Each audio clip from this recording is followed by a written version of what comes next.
저는 오늘 전투복을 입고 나왔습니다. 탄핵을 반대하고 대한민국 자유민주주의를 수호하기 위해서 전투복을 입고 나왔습니다. 저와 뜻을 같이 하시는 애국시민 여러분들이야말로 대한민국의 영웅이요 역사요 기적인 것입니다. 여러분, 저는 두렵지 않습니다. 결코 두렵지 않습니다. 왜냐하면 여러분들이 함께하고 있기 때문입니다. 여러분,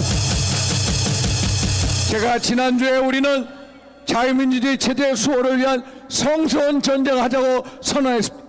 첫째, 좌파 사법 카르텔과 맞서 싸워 이겨야 합니다. 여러분. 둘째, 부패 부정 선관위 카르텔과 맞서 싸워 이겨야 합니다. 여러분. 셋째, 종북 주사파 카르텔과 맞서 싸워 이겨야 합니다. 여러분, 맞습니까? 여러분, 저는 이 자리에서 한 손에 태극기 또 한 손에 성조기를 들고 있는 여러분들의 모습이 너무나도 아름답습니다. 시편 말씀에 보면은 형제들이 연합하여 동감이 어찌 그리 선하고 아름다, 그 고백 그 자체입니다. 여러분, 동감이시죠? 우리는 성조기를 들 수밖에 없습니다.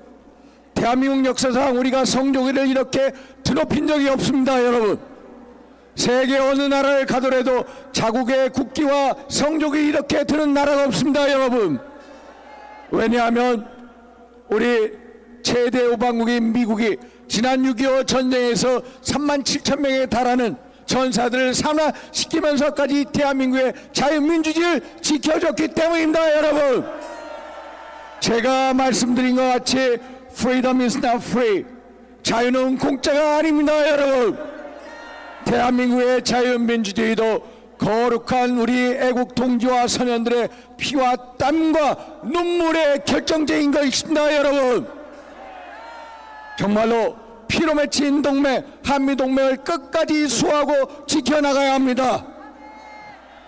지난 12월 7일 1차 대통령 탄핵 소추안을 민당이 발의했을 때 이런 규정이 있습니다.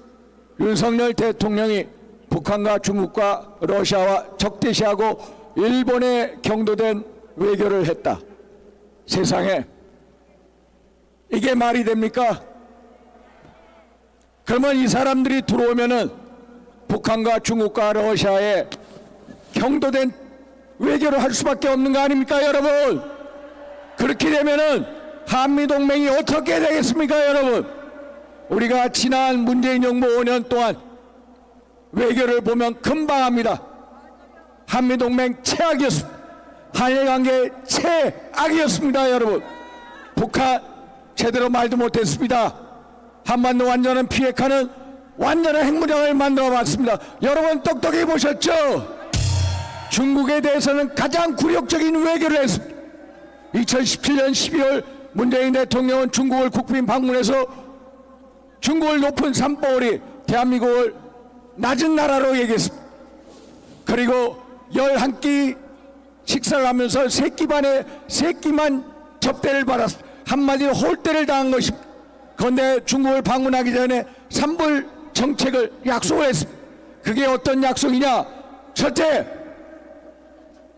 사드 더 이상 배치하지 않는다. 이게 말이 됩니까? 북핵 미사일을 방어하기 위해서 한미 간에 미사일 연계 체제를 만들지 않겠다. 이게 말이 됩니까, 여러분? 그리고 한국과 미국과 일본이 동맹관계로 갈 정도로 만들지 않겠다. 이 세 가지 약속을 했던 것이, 이렇게 우리의 군사주권을 팔아버린 저 문재인과 민주당 정권을 똑똑히 기억해야 됩니다. 여러분, 2019년 7월 러시아의 정찰기가 독도 상공의 7분간 영공 침범한 것, 대한민국 역사상 처음으로 러시아가 우리 영공을 침범한 것입니다. 그런데도 문재인 정부는 제대로 항의조차 못했습니다. 이렇게 북한과 중국과 러시아에 말 못하는 쩔쩔매는 이 외교관계를 했던 장본인, 그게 바로 민당 정권의 본질이요. 그리고 이 사람들이 집권하면은 한미관계 어떻게 되겠습니까, 여러분? 그래서 대통령이 탄핵 당하자마자 미국에서 매슐레브라고 ACU 의장이 와서 대통령을 찾아온 것입니다. 미국에서도 정말로 한반도 상황에 대해서 노심초가 하수고 있습니다.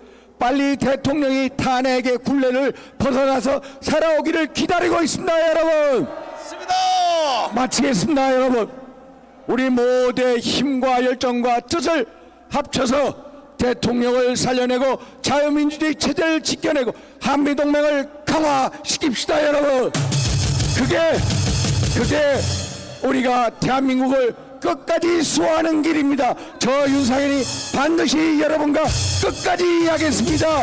감사합니다. 감사합니다.